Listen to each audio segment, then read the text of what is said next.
엄마, 이게 무슨 일이에요? 왜 우리 집 비밀번호가 안 맞는 거예요? 목소리가 격앙되어 있었지만 전 최대한 차분하게 대답했어요. 지수가 이제 엄마랑 남처럼 살자며?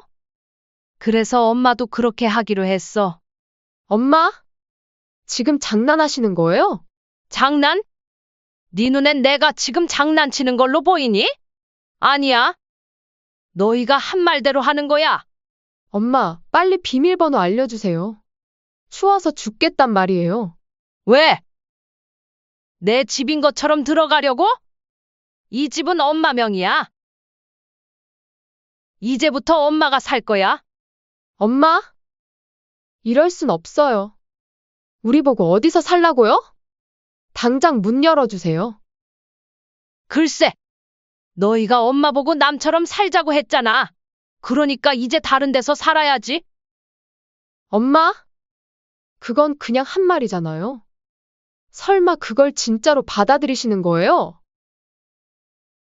안녕하세요. 저는 올해로 65이 된 한경자입니다. 제가 이렇게 글을 쓰게 된 건 얼마 전 제가 겪었던 황당한 일을 공유하고 싶었습니다. 솔직히 이런 글을 쓰는 게 처음이라 좀 서툴지만 제 마음을 있는 그대로 전하고 싶네요. 저는 15년 전에 남편과 사별하고 혼자 딸아이를 키웠어요. 갑작스러운 남편의 부고 소식을 들었을 때 그때 21살이었던 딸 지숙이가 제 무릎을 붙잡고 엉엉 울던 모습이 아직도 눈에 서네요. 엄마, 이제 어떡해. 아빠가 없으면 난 어떡하라고. 그때 전 딸의 머리를 쓰다듬으며 이렇게 말했죠. 걱정 마. 엄마가 있잖아. 울지 마렴. 그 약속을 지키려고 정말 열심히 살았어요. 하지만 지금 와서 생각해보면 제가 딸을 너무 안일하게 키운 것 같아요. 사실 이런 문제는 남편이 살아있을 때부터 있었어요. 지수가 방 좀 치우고 다니면 어떠니? 너 나이 또래 애들은 다 자기 방 정도는 치운다더라. 아유, 엄마도 참. 내일 치울게요. 내일은 무슨 내일? 지금 좀. 그때마다 남편이 끼어들었죠. 여보, 애가 공부하느라 바쁜데 뭘 그런 걸 가지고 그래. 내가 치워줄게. 남편은 늘 그랬어요. 제가 지수가 이러면 안 돼. 라고 야단을 치면 애가 뭘 알겠어. 내버려둬. 라며 늘 딸의 편을 들었죠. 그럴 때마다 전 남편에게 말했어요. 여보, 이러다가 나중에 어른 되면 큰일 나요. 지금부터 바로 잡아야. 에이, 우리 공주가 뭐가 걱정이야. 내가 다 책임질게. 그렇게 철없이 자란 지숙이는 대학 때도 제가 도시락을 싸다 날랐어요. 어느 날은 친구 어머님을 만났는데 그분이 깜짝 놀라더군요. 경자 씨, 아직도 도시락을 싸요? 우리 애는 알바해서 용돈이랑 등록금 보태겠다고 하던데. 아, 네. 우리 애는 공부에 전념하라고. 사실 그때 마음이 좀 찔끔했어요. 다른 친구들은 다 알바를 하면서 등록금이라도 보태겠다고 했는데 우리 딸은 달랐거든요. 하지만 하나밖에 없는 우리 딸 조금이라도 더 잘 되라고 하는 일이니 괜찮았어요. 그렇게 말하고 나면 새벽부터 일어나 반찬 가게에서 일하고 저녁엔 편의점 알바까지 뛰면서 딸의 등록금을 마련했어요. 허리가 아파서 잠 못 이룰 때도 많았지만 내 딸이니까 하면서 참았죠. 결혼 전까지만 해도 결혼하면 달라지겠지라는 희망이 있었어요. 처음 사위를 본 날 그 애가 수줍게 웃으면서 절 보던 모습이 좋아 보였거든요. 어머님, 제가 지숙이 잘 챙기고 보살피면서 살게요. 걱정 마세요. 그 말을 들었을 때는 이제 우리 딸도 제 삶을 살 수 있겠구나 싶었어요. 하지만 결혼 후에도 지숙이는 변하지 않았어요. 오히려 더 심해졌다고 해야 할까요? 엄마, 우리 집에 와서 청소 좀 해주세요. 엄마가 해주는 게 제일 깨끗하단 말이야. 지수가 엄마도 이제 나이가 있잖니? 에이, 엄마 아직 젊으시잖아요. 그리고 손주도 봐주셔야 하고. 주말마다 이런 전화가 왔어요. 처음엔 딸의 집을 도와주는 게 당연하다고 생각했어요. 내 손주를 키우는 집이니까 하면서요. 사위 정제도 처음엔 그저 수줍은 청년인 줄 알았어요. 하지만 시간이 지날수록 그의 진면목이 드러났죠. 제가 음식을 준비하고 있으면 거실 소파에 누워서 휴대폰만 만지작거리다가 이렇게 말하는 게 다반사였어요. 장모님, 물 한 잔만 가져다 주세요. 김서방, 물 정도는 직접 뜨지? 아이고, 장모님 바로 앞에 계시니까 오실 때 가져다 주세요. 첫 술에 배부를 순 없다고 처음엔 그러려니 했죠. 하지만 점점 더 심해졌어요. 마음은 알겠지만 말을 너무 툭툭 던지더라고요. 어느 날은 제가 청소를 하고 있는데 이런 말을 하더군요. 장모님, 우리 집 청소하시는 걸 보니까 정말 전문 청소부 같으세요. 매일 청소해 주시면 좋겠어요. 특히 기억에 남는 건 지난 추석 때예요. 제가 아침부터 와서 명절 음식을 준비하고 있는데 사위는 계속 휴대폰만 보고 있더니 이렇게 말하는 거예요. 장모님, 이번엔 조금 싱거운데요? 다음번엔 간 좀 맞춰주세요. 순간 울컥했지만 명절이라 참았어요. 참. 철없는 애들 둘이서 결혼을 했구나 하고 이해하려 했죠. 그런데 저녁 때 손님들이 오자 사위가 한 말이 아직도 잊혀지지 않아요. 요즘 배달 음식 퀄리티가 정말 좋더라고요. 이런 음식 만들려면 얼마나 힘들겠어요? 그냥 시켜 먹는 게 나을 것 같아요. 제가 하루 종일 준비한 음식을 배달 음식보다 못한 취급을 하는데 정말 서운하더군요. 옆에 있던 딸 지숙이는 그저 웃기만 했어요. 청소를 하고 설거지를 마치고 나올 때면 또 이렇게 말하곤 했죠. 장모님, 이번에는 조금 힘드셨나 봐요. 왜? 내가 좀 힘들어 보였니? 아니요, 화장실이 저번보다는 안 깨끗한 것 같아서요. 하하. 마치 제가 가사도움이라도 되는 것처럼 말하더군요. 딸은 그런 남편의 태도를 보고도 아무 말도 하지 않았어요. 오히려 이렇게 말했죠. 엄마, 우리 정재 오빠가 농담을 좋아해서 그래요. 너무 심각하게 받아들이지 마세요. 가끔 제 또래 친구들을 만나면 다들 비슷한 처지더라고요. 경로당에서 만난 박순자 씨는 이렇게 말했어요. 경자야, 나도 그랬어. 우리 아들네 집에 가면 내가 마치 가정부 같았지. 근데 너가 행동을 똑바로 해야 돼. 하나하나 다 봐주기 시작하면 끝도 없다. 자식도 부모하기 나름이야. 저도 그런 말에 고개를 끄덕이곤 했죠. 그렇게 마음 한구석에선 이게 정말 맞는 걸까? 하는 의문이 들기 시작했어요. 평생 딸을 위해 살았는데 정작 딸은 저를 당연하게만 여기는 것 같았거든요. 그러던 어느 날 딸에게서 다급한 전화가 왔어요. 엄마, 큰일 났어요. 왜, 무슨 일이야? 나 주부대출을 받았는데 남편 몰래 썼어요. 피부과도 가고 명품도 사고. 근데 이게 들키면 이혼당할 위기예요. 뭐라고? 얼마를? 엄마, 제발 5천만 원만 빌려주세요. 손주가 아빠 없이 크는 걸 엄마가 보고 싶으세요? 그 순간 제 머릿속이 하얘졌어요. 평생 모은 노후 자금에서 5천만 원을 빼낸다는 게 쉽지는 않았지만 딸의 울먹이는 목소리를 들으니 마음이 약해지더군요. 알았어.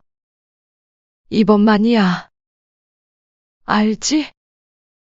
엄마, 감사해요. 진짜 이번만이에요. 꼭 갚을게요. 이혼만은 막아야지라는 생각에 결국 돈을 보내주었어요. 그때만 해도 전 딸의 말을 철석같이 믿었거든요. 근데 그게 시작이었어요. 이제 제 인생의 가장 큰 전환점이 다가오고 있었던 거죠. 그렇게 5천만 원을 보내고 나서 전 며칠 동안 잠을 제대로 이루지 못했어요. 그래도 내 딸 이혼만은 막았다는 생각에 위안을 삼았어요. 매일 밤 전화기만 뚫어지게 보면서 딸의 연락을 기다렸죠. 일주일쯤 지났을까요? 더 이상 기다릴 수가 없어서 딸에게 조심스럽게 전화를 걸었어요. 지수가 이제 남편하고 괜찮아진 거야? 아, 네, 엄마. 걱정 마세요. 그래.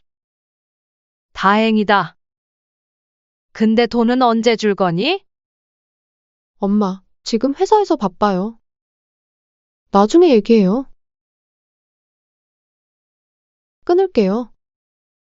딸은 마치 급한 일이 생긴 것처럼 전화를 끊어버렸어요. 그래도 전 바쁜가 보다 하고 넘겼죠. 그때는 제가 얼마나 순진했는지 몰라요. 보름 정도 지났을 때였어요. 딸네 집에 갔더니 현관에 명품 쇼핑백이 잔뜩 있더군요. 지수가 이게 다 뭐야?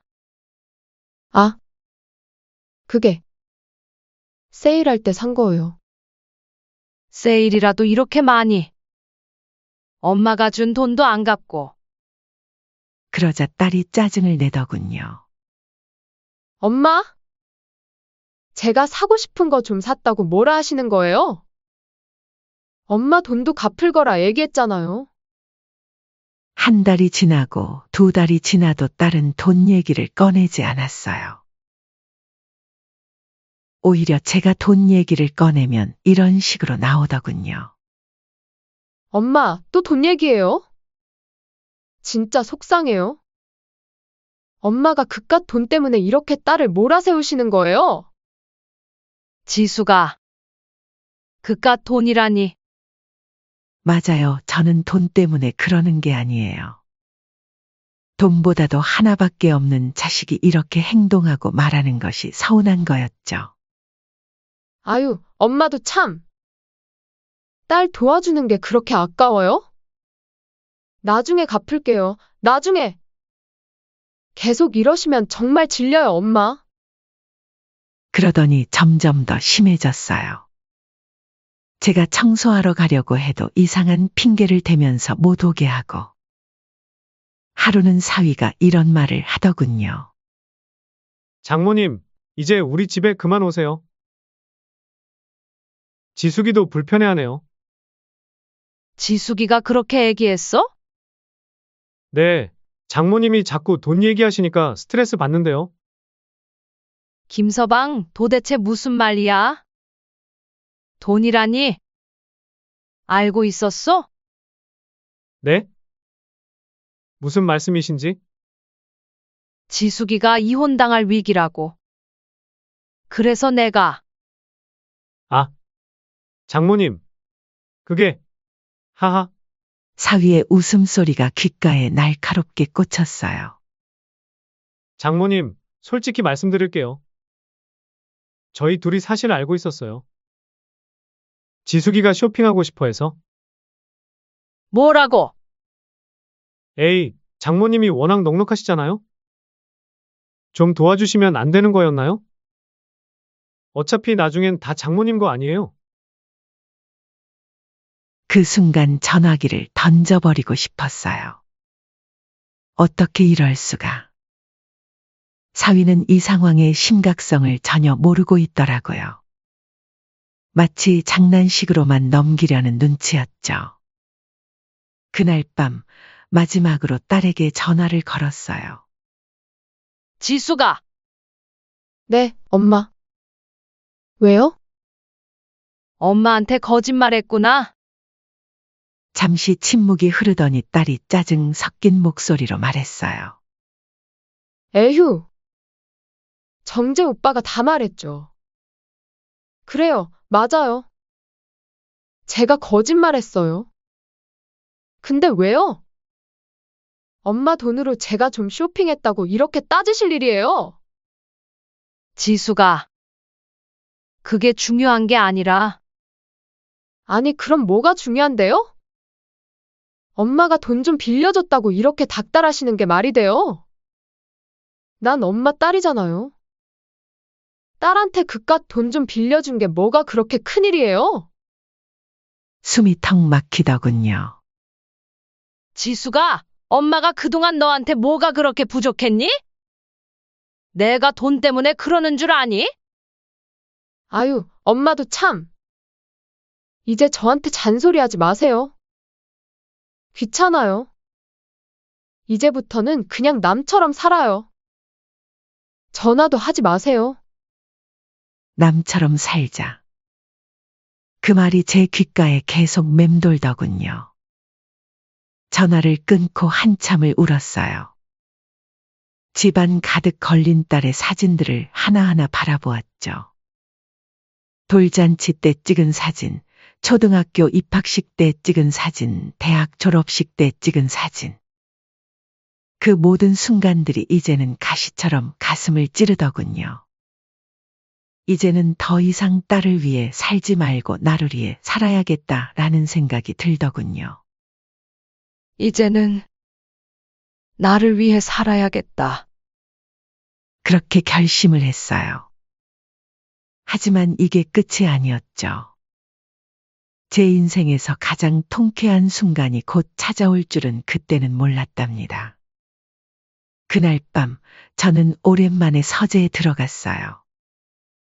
남편이 살아있을 때 둘이 같이 집을 장만하고 서류를 정리해 두었던 곳이죠. 방 안에는 먼지가 쌓여 있었어요. 책장 깊숙이 넣어둔 서류들을 하나하나 살펴보다가 마침내 찾았어요. 딸네 집의 등기부등본이었죠. 역시 이 집은 내 명이구나. 이 집은 제 남편이 살아있을 때 지숙이 결혼 선물로 사준 거였어요. 당시 남편이 이런 말을 했었죠. 여보, 이 집은 우리 지숙이 줄 거지만 등기는 당신 앞으로 해둡시다. 애들이 아직 어리니까. 여보, 그래도 애들 집인데. 애들 앞으로 하는 게 아니야. 만에 하나 애들이 잘못될까 걱정되니까 이건 당신 명의로 해두는 게 좋겠어. 나중에 애들이 잘 살면 그때 가서 명예 바꿔주면 되잖아요. 그때는 제가 한참을 망설였는데 지금 와서 보니 남편의 성견지명이 대단했던 거죠. 다음날 제일 먼저 동네 디지털 도어락 센터에 들렀어요. 문을 열고 들어가자 젊은 직원이 의아한 눈으로 저를 바라봤어요. 무슨 일로 오셨어요? 우리 집 현관 비밀번호를 바꾸려고요. 네? 그러면 집주인 신분증이랑 등기부등본이 여기 있어요. 제가 준비해간 서류들을 보여주자 직원의 표정이 달라지더군요. 아, 실제 집주인이시구나. 그럼 바로 도와드릴게요. 어떤 걸로 바꿔드릴까요? 비밀번호는 제 생일로 바꿨죠. 애들이 엄마 생일도 잊어버렸으니까요. 그렇게 도어락을 새로 설치하고 비밀번호도 바꿨어요. 이제 마지막 단계만 남았죠. 그날은 마침 딸과 사위가 둘 다 늦게 들어온다고 했던 날이에요. 친구들과 술 약속이 있다나. 전 천천히 딸네 집으로 향했어요. 새로 바꾼 비밀번호로 문을 열고 들어가니 집안은 여전히 어지럽혀져 있더군요. 이놈 자식들 아직도 이렇게 사는구나. 집안을 둘러보니 곳곳에 제가 사준 것들, 제가 해준 것들이 가득했어요. 부엌 식탁에는 제가 아침에 해다준 반찬통들이 그대로 있었고 거실에는 제가 선물한 가전제품들이 즐비했죠. 한숨이 절로 나왔어요. 저녁이 되자 예상대로 딸과 사위가 집에 왔어요. 엄마? 이게 무슨 일이에요? 왜 우리 집 비밀번호가 안 맞는 거예요? 목소리가 격앙되어 있었지만 전 최대한 차분하게 대답했어요. 지수가 이제 엄마랑 남처럼 살자며? 그래서 엄마도 그렇게 하기로 했어. 엄마? 지금 장난하시는 거예요? 장난? 내가 지금 장난치는 걸로 보이니? 아니야. 너희가 한 말대로 하는 거야. 엄마, 빨리 비밀번호 알려주세요. 추워서 죽겠단 말이에요. 왜? 내 집인 것처럼 들어가려고? 이 집은 엄마 명의야. 이제부터 엄마가 살 거야. 잠시 침묵이 흐르더니 딸이 히스테릭하게 소리를 질렀어요. 엄마? 이럴 순 없어요. 우리 보고 어디서 살라고요?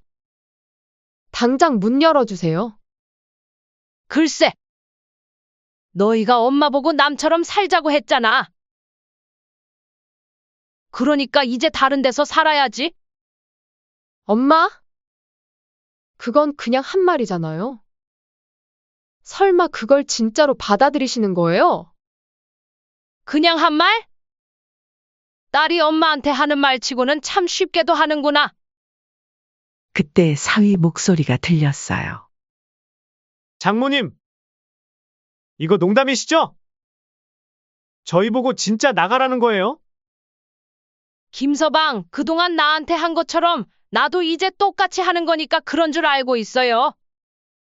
아니, 그래도 이건 너무 하시잖아요. 저희가 어디로 가라는 거예요? 잠시 후 딸과 사위가 싸우는 소리가 들렸어요. 당신이 장모님한테 그렇게 못되게 굴지만 않았어도 내가? 당신도 엄마 돈 쓸 때는 좋았으면서. 전 참지 않고 단호하게 말했어요. 일주일 줄 테니까 짐 다 빼거라. 안 그러면 내가 경찰에 불법 점거로 신고할 거니까 그런 줄 알고. 이 집 등기부등본 다 내 명이니까 법적으로도 문제 없다. 그러자 딸이 울먹이며 애원하기 시작했어요. 엄마가 이럴 수 있어요? 전 엄마 딸인데.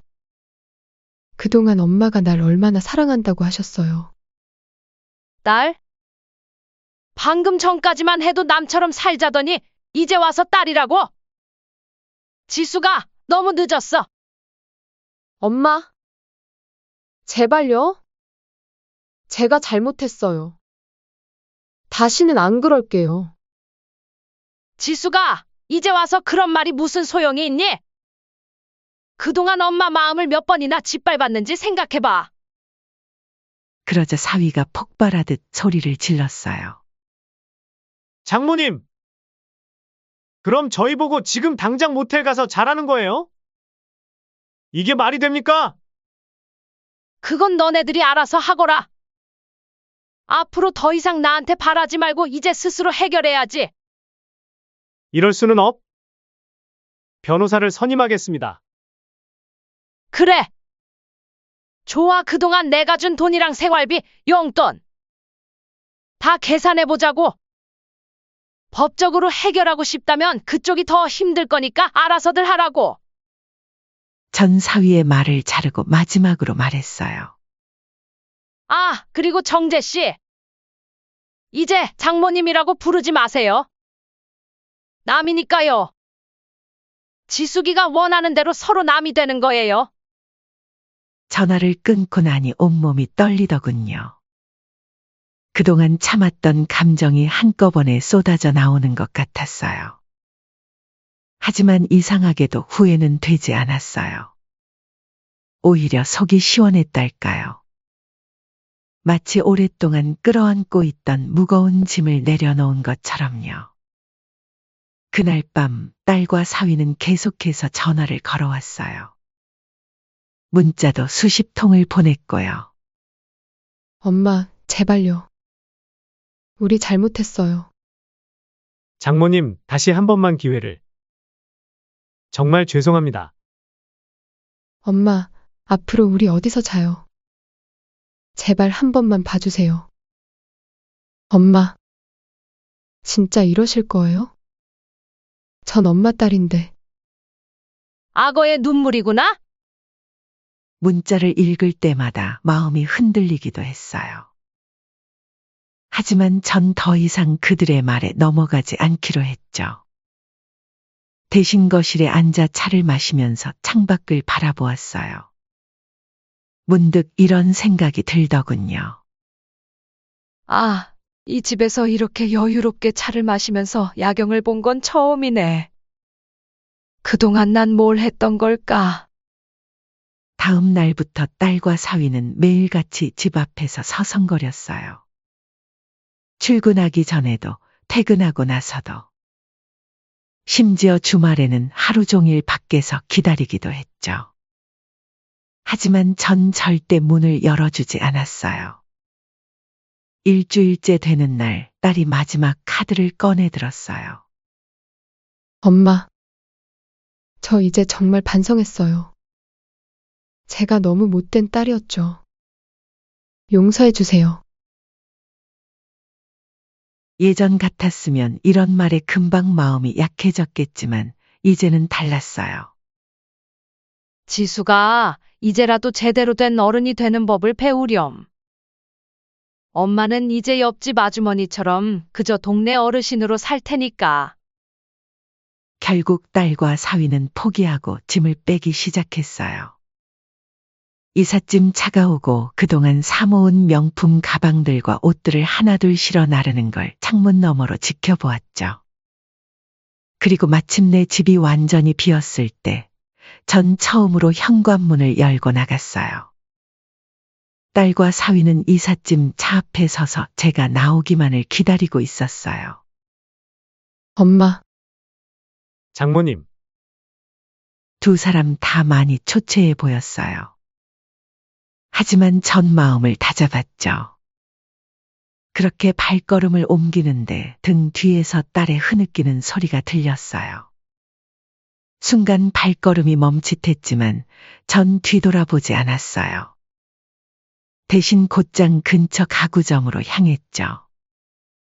그렇게 새로 꾸민 집은 정말 제 스타일대로예요.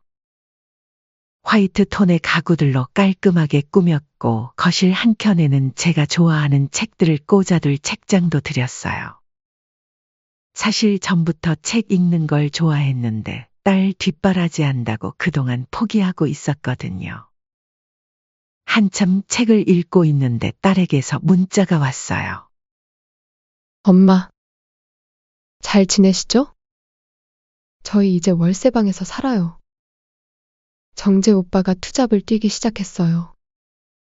전 잠시 망설이다가 답장을 보냈어요. 그래. 열심히 사는 모습이 보기 좋구나. 그러자 딸이 바로 답장을 보냈어요. 엄마, 저 이제 정말 많이 반성하고 있어요.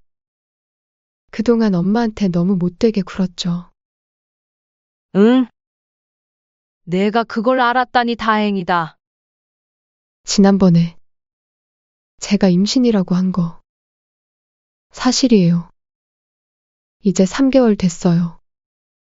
그래? 축하한다.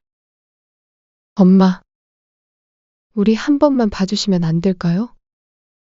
한참을 생각하다가 답장을 보냈어요. 지수가 이제는 내 가정을 내가 꾸려가야 할 때야. 엄마는 이제 옆에서 지켜보기만 할 거야. 애기 낳으면 그때 보자. 그리고 전화기를 내려놓았어요. 예전 같았으면 당장 달려갔겠지만 이제는 달라요. 딸도 이제는 제 힘으로 살아가는 법을 배워야 하니까요. 석 달이 지났을까요? 어느 날 사위가 찾아왔어요. 장모님 잘 지내셨어요? 예전의 뻔뻔한 모습은 온데간데 없이 수그러든 모습이더군요. 왜 왔어요? 죄송합니다. 그동안 정말 잘못했습니다. 제가 너무 철없었어요. 면목 없습니다. 지숙이가 요즘 많이 힘들어해서. 사실 입덧도 심하고. 전 사위를 가만히 바라보다가 말했어요. 김서방, 세상에 공짜는 없어요. 열심히 사는 게 좋아 보여요. 네. 요즘 투잡을 뛰면서 그걸 많이 느끼고 있어요. 그동안 장모님의 빈자리를 많이 느끼고 있어요. 사위가 돌아간 후 전 창가에 서서 깊게 한숨을 내쉬었어요. 사실 마음 한구석이 아프기도 했지만 이게 맞는 거라고 생각했어요. 며칠 전에는 동네에서 지숙이를 우연히 마주쳤어요. 배가 슬슬 불러오는 게 보이더군요. 잠깐 눈이 마주쳤는데 지숙이가 먼저 인사를 하더군요. 엄마. 여긴 어쩐 일로? 예전처럼 엄마 하고 달려오지도 않고 조심스럽게 인사를 하는 모습이 어색하면서도 한편으론 대견했어요. 그래. 입덧은 좀 괜찮아? 네.